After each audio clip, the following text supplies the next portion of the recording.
Muri Madagascar batoye perezida mu itora ryitezweho kuzaha icyerekezo icyo kirwa mu byerekeranye no guhangana n'ibibazo by'ubukene n'ibya ruswa bicyugarije.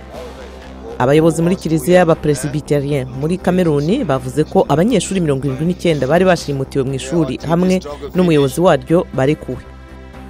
Kuba nta makuru yerekeye ubuzima bwa perezida wa Gabon Ali Bongo Ondimba w'imyaka 59 y'amavuko umaze ibyumweru bibiri yinjiye ibitaro Riyadh muri Arabia Saudite birimo gutera impungenge bigakurura n'ibihuha biteye guhangayika.